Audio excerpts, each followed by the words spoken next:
केंद्रीय वित्त मंत्री निर्मला सीतारमण ने 10 साल से ज्यादा पुराने देवास मल्टीमीडिया मामले में प्रेस कॉन्फ्रेंस कर तत्कालीन यूपीए सरकार को कटघरे में खड़ा किया।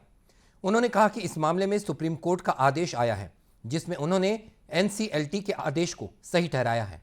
उन्होंने आरोप लगाया कि कांग्रेस शासन में संसाधनों का दुरुपयोग किया गया।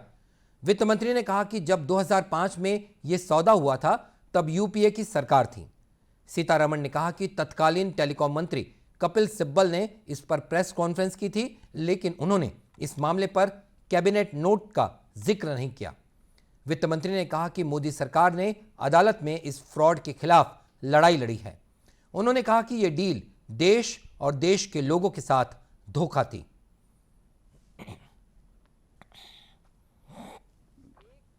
क्या राहुल गांधी जी इसके विषय में कांग्रेस में चर्चा की है?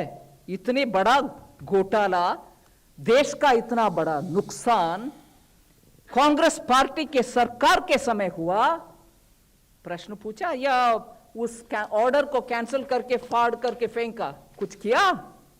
कुछ भी नहीं किया। मोदी सरकार आने के बाद ही इतना प्रयत्न चल रही है, जिसके वजह से आज सुप्रीम कोर्ट में हमें सफलता मिली।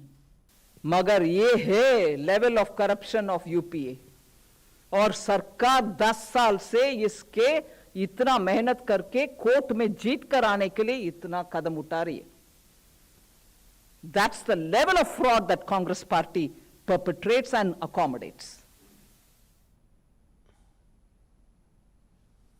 केंद्रीय वित्त मंत्री ने पत्रकारों से बातचीत में कहा कि 24 फरवरी 2011 को तत्कालीन प्रधानमंत्री मनमोहन सिंह ने कहा था कि एंट्रिक्स और देवास डील को मंजूरी देने के लिए पीएमओ की जरूरत ही नहीं पड़ी।